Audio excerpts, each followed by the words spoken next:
ketika kita melawan musuh yang kelihatan oleh pandangan mata zahir kita, mungkin bisa kita lari sembunyi. Kalau kita melawan musuh yang kelihatan oleh pandangan mata zahir kita, mungkin kita bisa lari atau kita bisa menghindar.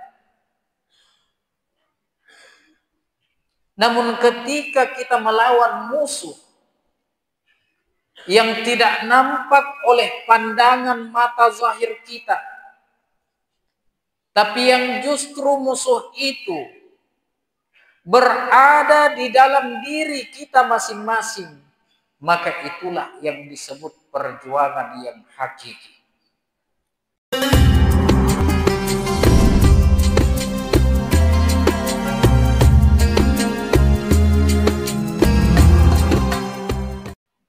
Bismillahirrahmanirrahim. Assalamualaikum warahmatullahi wabarakatuh.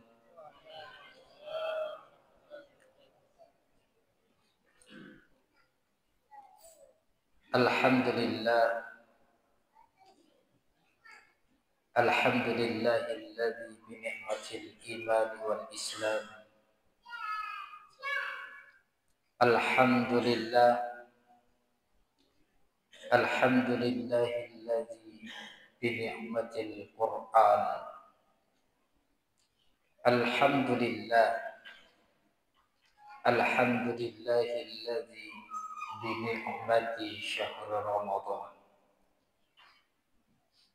Asyhadu an la ilaha illallah wa asyhadu anna Muhammadan abduhu wa rasuluh. Allahumma salli ala sayyidina Muhammad wa ala ali sayyidina Muhammad kama sallaita ala sayyidina Ibrahim wa ala ali sayyidina Ibrahim fil alamin innaka Hamidum Majid. Para orang tuaku yang saya hormati dan seluruh jemaah yang insya Allah dimuliakan oleh Allah Subhanahu wa ta'ala. Terlebih dahulu saya ingin menyampaikan bahwa malam ini sebetulnya yang membawakan ceramah adalah Ustaz Farid. Namun karena beliau masih berada di luar daerah, maka beliau mengutus saya untuk menaibkan atau menggantikan beliau. Maka lewat mimbar ini saya ingin menyampaikan permohonan maaf dari beliau karena beliau tidak sempat mengisi ceramah di tempat kita yang penuh barakah ini. Hadirin jamaah tarawih yang insya Allah dimuliakan oleh Allah Subhanahu wa ta'ala. Alhamdulillah, kita tentunya bersyukur kepada Allah Subhanahu wa ta'ala. Karena Allah Subhanahu wa ta'ala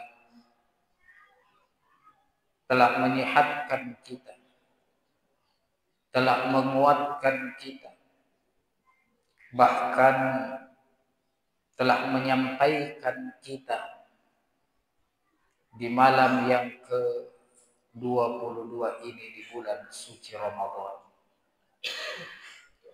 Dan alhamdulillah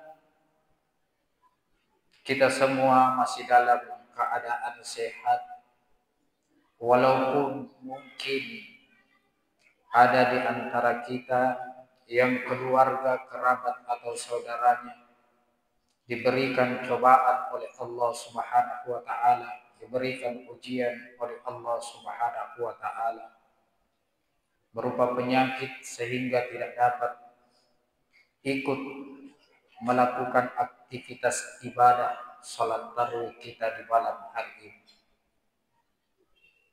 Kurang lebih 21 hari sudah lamanya kita melakukan sebuah perjuangan di mana perjuangan ini yang dikatakan oleh para ulama, perjuangan yang kita lakukan selama ini selama kurang lebih 21 hari. Perjuangan ini lebih berat daripada perjuangan-perjuangan yang dilakukan oleh para pahlawan kita dalam menghancurkan penjajah, mengusir penjajah, menghancurkan musuh yang tidak nampak oleh pandangan mata zahir kita.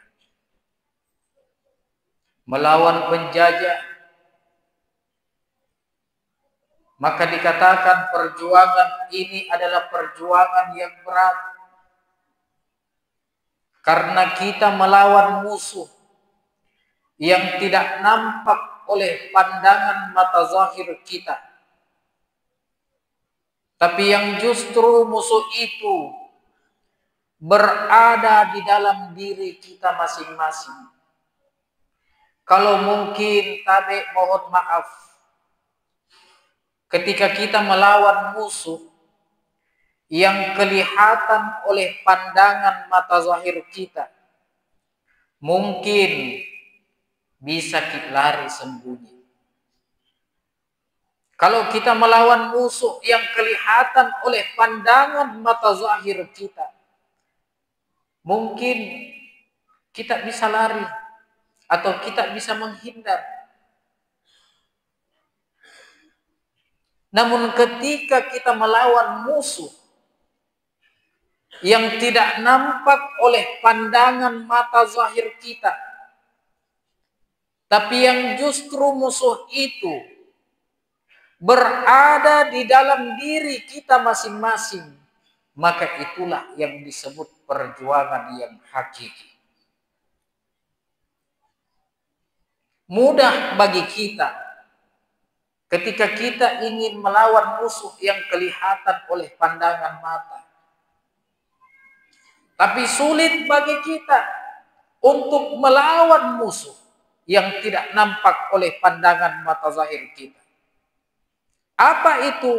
Tidak lain adalah menundukkan hawa nafsu kita selama kurang lebih 21 hari. Ini perjuangan yang sangat dahsyat. Apa hubungannya antara puasa dengan nafsu? Sedikit saya ceritakan kisah penciptaan antara akal dengan nafsu. Ketika Allah Subhanahu wa ta'ala menciptakan akal, kemudian Allah Subhanahu wa ta'ala bertanya kepada akal, "Wahai akal, siapa dirimu dan siapa diriku?" kata Allah. Kemudian akal pun menjawab, "Sesungguhnya aku adalah hamba yang engkau ciptakan. Dan sesungguhnya engkau adalah Tuhan, Rabb yang telah menciptakan aku," kata akal.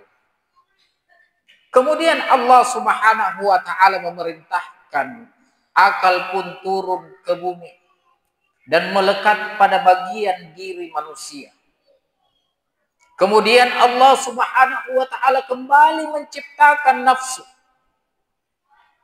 Dan Allah Subhanahu wa ta'ala bertanya kepada nafsu, "Wahai nafsu, siapa dirimu dan siapa aku?" kata Allah. Kemudian nafsu itu pun menjawab, "Aku adalah aku dan kamu adalah kamu." Mendengar jawaban dari nafsu, Kemudian Allah Subhanahu wa ta'ala memerintahkan malaikatnya untuk membawa nafsu ini masuk ke dalam neraka. Dihancurkan nafsu ini di dalam neraka. Dibakar bertahun-tahun. Kemudian Allah Subhanahu wa ta'ala kembali menciptakan nafsu. Dan Allah Subhanahu wa ta'ala kembali bertanya kepada nafsu. Wahai nafsu, siapa dirimu dan siapa aku, kata Allah. Kemudian nafsu pun kembali menjawab, sesungguhnya aku adalah aku dan kamu adalah kamu. Masih tetap dengan jawaban yang sama. Kemudian kembali Allah Subhanahu wa ta'ala memerintahkan malaikat untuk bawa nafsu ini ke satu tempat, yakni neraka. Kalau yang pertama neraka itu yang sifatnya panas, jadi neraka itu sifatnya dua. Neraka yang sifatnya panas, kemudian neraka yang sifatnya dingin, yang dinginnya itu mampu menghancurkan tubuh kita. Makanya disebut nerakanya sebagai neraka Zamharir. Jadi sifat neraka ada dua. Neraka yang panas, kemudian neraka yang dingin. Allah memerintahkan malaikat masuk untuk memasukkan nafsu ini ke dalam neraka Zamharir. Kalau yang pertama Allah perintahkan masuk ke neraka untuk membakar, kemudian Allah Subhanahu wa ta'ala masuk memerintahkan malaikat ini untuk masukkan nafsu ke tempat neraka Zamharir. Di dalam neraka kembali nafsu dihancurkan, disiksa. Kemudian Allah Subhanahu wa ta'ala kembali menciptakan nafsu tersebut dan bertanya kepada nafsu. Apa yang dikatakan Allah? Wahai nafsu, siapa engkau dan siapa diriku? Kemudian kembali menjawab nafsu tersebut. Masih juga dengan jawaban yang sama. Aku adalah aku dan kamu adalah kamu. Kemudian Allah Subhanahu wa ta'ala memerintahkan malaikat untuk membuat satu tempat di mana tempat itu akan dimasukkan nafsu ke dalam tempat itu. Kemudian di dalam tempat itu nafsu tidak diberi makan dan minum. Allah memerintahkan malaikat untuk membawa nafsu masuk ke satu tempat yang di mana di tempat itu tidak diberikan makan dan minum. Kemudian di dalam tempat itulah nafsu mulai gelisah. Nafsu mulai merintih. Nafsu mulai memohon kepada Allah Subhanahu wa ta'ala agar mendapatkan ampunan dari Allah Subhanahu wa ta'ala. Akhirnya Allah Subhanahu wa ta'ala pun mengampuni nafsu, kemudian memerintahkan malaikat untuk membawa nafsu ke hadapan Allah. Kemudian Allah Subhanahu wa ta'ala kembali bertanya kepada nafsu. Wahai nafsu, siapa dirimu dan siapa aku, kata Allah. Kemudian nafsu itu pun menjawab, aku adalah hambamu yang engkau ciptakan. Dan engkau adalah Rabb Tuhanku yang aku sembah. Hadirin jamaah tarawih yang insya Allah dimuliakan oleh Allah Subhanahu wa ta'ala. Dari cerita ini kita dapat menarik sebuah kesimpulan bahwa ternyata perjuangan yang kita lakukan ini bukanlah perjuangan sepele. Perjuangan yang punya nilai tinggi di hadapan Allah Subhanahu wa ta'ala. Maka pantas ketika Allah Subhanahu wa ta'ala ingin memberikan predikat ketakwaan kelak ketika kita berada di penghujung akhir Ramadan.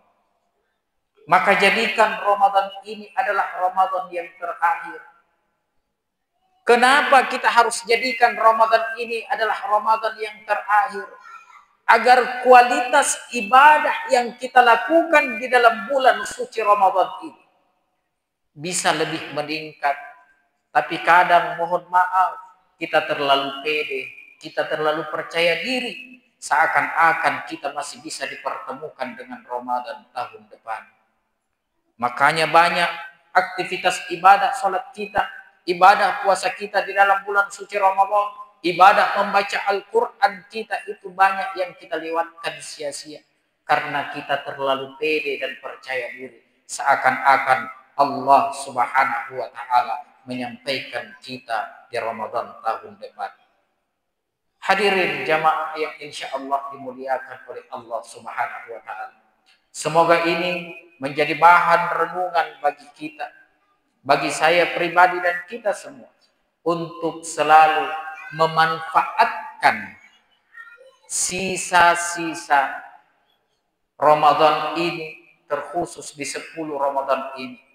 Semoga Allah Subhanahu wa ta'ala memberikan kita keistiqomahan dalam melakukan ibadah, memberikan kita kesehatan dan kekuatan, memberikan kita kesehatan dan panjang umur, agar kita sampai pada hari kemenangan dan Allah Subhanahu wa ta'ala membersihkan diri kita dari segala macam dosa-dosa dan kemaksiatan yang pernah kita lakukan. Lebih kurangnya mohon dimaafkan. Hadza min fadli Rabbi. Ismi Abdul Rahman Al-Fakir At-Ta'if ilallah. Assalamualaikum warahmatullahi wabarakatuh.